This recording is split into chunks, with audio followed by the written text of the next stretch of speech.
diberkati oleh Tuhan kita Yesus Kristus. Pagi hari ini sebelum kita memulai seluruh rangkaian aktivitas kita, mari kita mengawalinya dengan merenungkan kebenaran firman Tuhan. Kita bersatu di dalam doa, kita berdoa.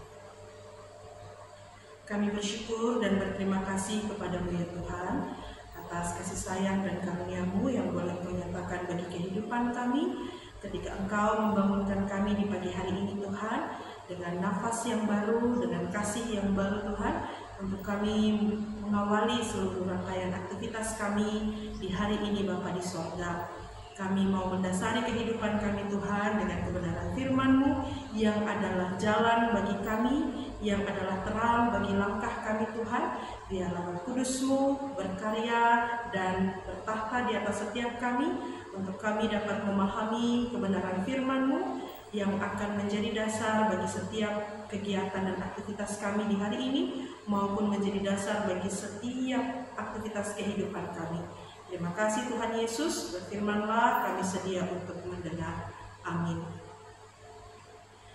Sahabat GPIB yang dikasihi dan diberkati oleh Tuhan kita Yesus Kristus, kebenaran firman Tuhan yang akan kita renungkan di pagi hari ini akan saya bacakan dari Galatia pasal 4 ayat 21 sampai 27 yang menyatakan, "Katakanlah kepadaku, hai kamu yang mau hidup di bawah hukum Taurat, tidakkah kamu mendengarkan hukum Taurat?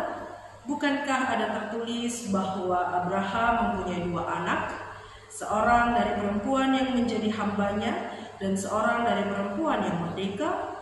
Tetapi anak dari perempuan yang menjadi hambanya itu diperanakkan menurut daging, dan anak dari perempuan yang merdeka itu oleh karena janji.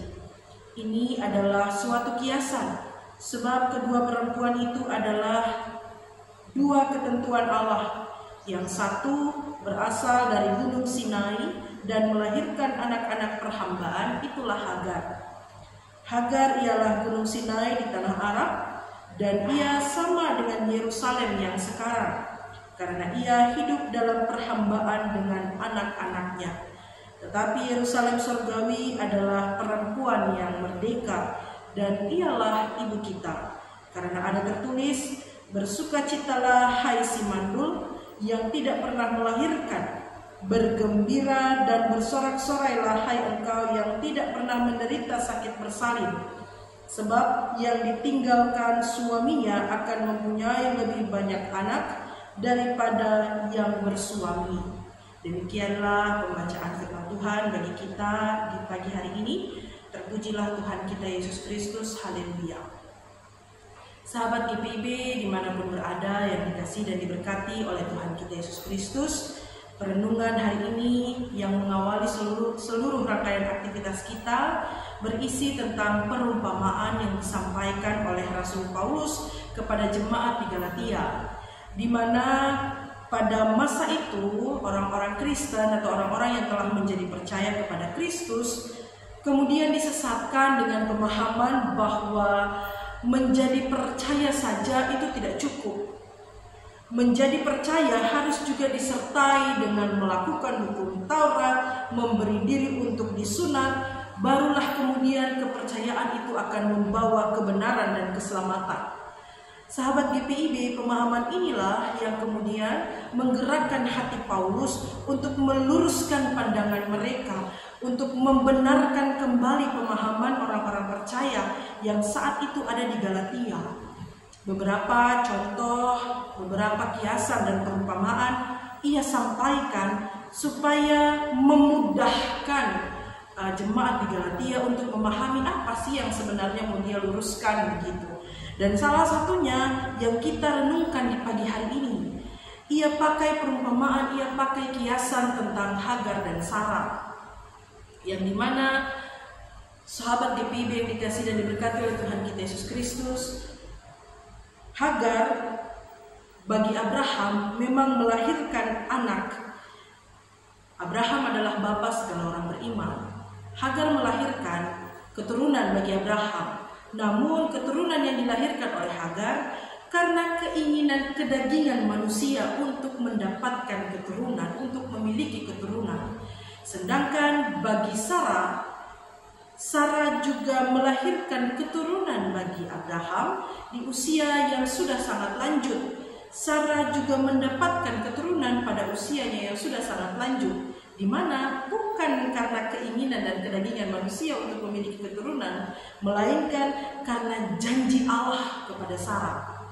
Jadi dari sini saja, sahabat GPIB, kita bisa membedakan bahwa keinginan manusia ternyata tidak selalu baik dibandingkan dengan janji Allah yang digenapi kepada manusia. Karena janji Allah yang digenapi itu adalah yang terbaik dan yang paling terbaik. Bayangkan, secara ukuran manusia, siapa yang bisa lagi melahirkan di usia lanjut?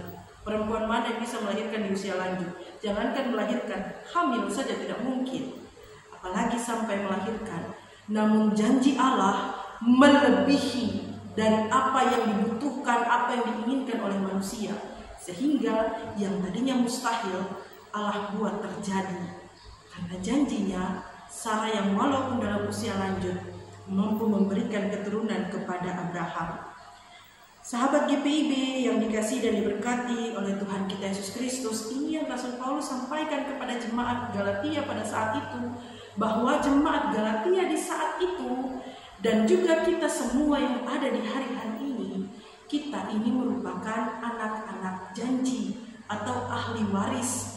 Yang tadi disampaikan dalam ayat 26 bahwa tetapi Yerusalem surgawi adalah perempuan yang merdeka, tidak lain tidak bukan, itu adalah Sarah, dan ialah ibu kita. Sahabat GPIB, kita ini anak janji, kita ini ahli waris. Kita tidak lagi harus menjadi anak-anak hamba, menjadi hamba dosa, diperbudak oleh dosa dan sebagainya, diperbudak dengan aturan ini dan aturan itu, seperti pemahaman jemaat Galatia pada saat itu bahwa menjadi Kristen itu harus melakukan hukum Taurat, menjadi Kristen itu harus memberi diri untuk disunat dan sebagainya. Rasul Paulus bilang semua orang dibenarkan bukan karena hukum Taurat, bukan karena juga disunat atau tidak bersunat, melainkan semua orang dibenarkan karena iman kepada Kristus. Dan iman kepada Kristus itulah yang memberikan pembebasan di dalam janji Allah. Dan jangan lupa sahabat GPIB, bahwa kebebasan atau pembebasan yang kita alami di dalam Kristus adalah pembebasan yang sejati, pembebasan yang membuat kita hidup sebagai orang-orang merdeka. Dan sebagai anak-anak janji, sebagai ahli waris, hiduplah dengan perasaan yang tenang dan bebas. Jangan merasa bahwa mendapat predikat sebagai orang percaya, mendapat predikat sebagai anak janji atau ahli waris itu merupakan sebuah beban.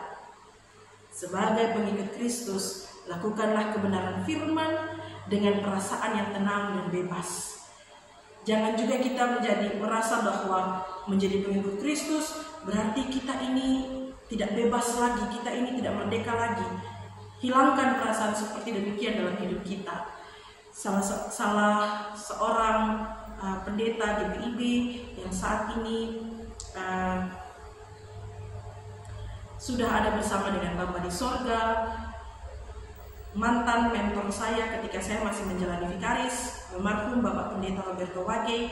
Ketika saya masih menjadi vikaris, beliau sampaikan begini, Fik, jalanilah hidupmu sebagai seorang pendeta dengan melakukan kebenaran dan melangkahlah dengan ringan. Salah satu nasihat itu, nasihat dari almarhum Bapak Pendeta Roberto Wage, itu yang saya pegang sampai sekarang. Itu yang saya berusaha untuk jalani sampai sekarang. Lakukan kebenaran dan melangkahlah dengan ringan. Sahabat GPIB yang dikasihi dan diberkati oleh Tuhan kita Yesus Kristus, melangkahlah dengan ringan ketika melakukan kebenaran firman Tuhan. Jangan merasa bahwa melakukan kebenaran firman Tuhan itu sebagai sebuah beban. Karena kalau kita merasa bahwa melakukan kebenaran firman Tuhan itu sebuah beban, mari kita introspeksi lagi kepada diri kita sendiri. Mari kita koreksi lagi diri kita sendiri. Kita ini ahli waris atau kita ini anak-anak hamba? Sebagai seorang hamba, kita pasti merasa terbeban untuk melakukan sesuatu karena merasa ada tugas tanggung jawab yang berat yang harus kita selesaikan. Tapi kalau sebagai ahli waris, maka kita lakukan kebenaran firman itu. dengan hati yang senang, dengan hati yang tenang, dengan perasaan bebas, bukan perasaan terbeban. Karena melakukan kebenaran firman Tuhan itu kewajiban, bukan paksaan. Perumpamaan yang sederhana, salah satu contoh sederhana, seperti anak-anak atau seperti kita waktu masih sekolah, masih menjalani pendidikan di sekolah. Ketika ada guru, kita dengan taat, dengan setia memperhatikan setiap pengajaran. Tapi ketika tidak ada guru, mari kita koreksi. Kita mau belajar mandiri atau kita mau ribut ramai-ramai? Kita mau hidup sebagai orang merdeka atau kita mau hidup sebagai orang yang masih diperhamba oleh berbagai aturan dan sebagainya? Lalu Bapak, Ibu, Saudara, sahabat GPIB yang dikasihi dan diberkati oleh Tuhan kita Yesus Kristus, bukan berarti bahwa kita tidak lagi melakukan hukum Taurat dan sebagainya, tidak. Tuhan Yesus sendiri dalam Matius 5 ayat 17 mengatakan, Ia datang bukan untuk meniadakan hukum Taurat, melainkan untuk menyempurnakan hukum Taurat. Karenanya kita pun melakukan hukum Taurat sebagaimana yang telah disampaikan oleh Tuhan Yesus dalam Matius 22 ayat 37 sampai 40. Kasihilah Tuhan Allahmu dan kasihilah sesamamu. Mengasihi bukanlah sebuah beban. Mengasihi adalah sebuah kewajiban. Karenanya marilah kita hidup dengan iman kepada Kristus yang membebaskan kita, yang membuat kita ringan untuk melangkah di sepanjang jalan hidup kita maupun di hari ini yang akan kita jalani. Tuhan Yesus memberkati kita. Amin. Jemaat Tuhan, mari kita berdoa. Terima kasih Tuhan Yesus, pengorbanan-Mu sungguh membebaskan kami, memerdekakan kami dari segala dosa dan pelanggaran yang kami lakukan. Sebagai anak-anak-Mu ya Tuhan, kuatkan kami, tolong kami untuk hidup sebagai orang-orang yang bebas, untuk hidup sebagai orang-orang yang merdeka, dan tetap melakukan kebenaran firman-Mu dalam hidup kami ya Tuhan. Dan tolong kami Tuhan, agar kami dapat ringan melangkah di sepanjang jalan hidup kami, baik dalam pekerjaan, baik dalam pelayanan, maupun juga dalam kehidupan keluarga, rumah tangga, dan kehidupan pribadi masing-masing. Dimanapun kami berada ya Tuhan Yesus, berkati kami semua dalam tugas tanggung jawab kami. Berkati setiap sahabat GPIB yang mendengarkan morning call di pagi hari ini. Berkati semua sahabat GPIB yang juga masih bergumul dalam berbagai macam pergumulan. Berkati semua sahabat GPIB ya Tuhan yang juga ada dalam kelemahan tubuh, baik mereka yang dirawat di rumah-rumah sakit maupun mereka yang terbaring pada pembaringan di rumah. Berkati setiap sahabat GPIB juga ya Tuhan yang hidup dalam kedukaan karena ditinggal oleh kekasih-kekasih hati mereka. Hibur dan kuatkan mereka ya Tuhan, agar mereka dapat kembali melanjutkan kehidupan yang Tuhan anugerahkan. Terima kasih Bapa di sorga, kami sungguh menyerahkan kehidupan kami, seluruh aktivitas kami di sepanjang hari ini, bahkan di sepanjang jalan hidup kami, hanya di dalam tuntunan kasih dan penyertaan Tuhan. Sebab di dalam tangan pengasihan Tuhan ada kehidupan dan juga keselamatan. Terima kasih Tuhan Yesus, ini doa kami, ini syukur dan permohonan kami yang kami alaskan hanya di dalam nama Tuhan Yesus kami berdoa. Amin. Selamat beraktivitas sahabat GPIB, Tuhan Yesus memberkati. Shalom.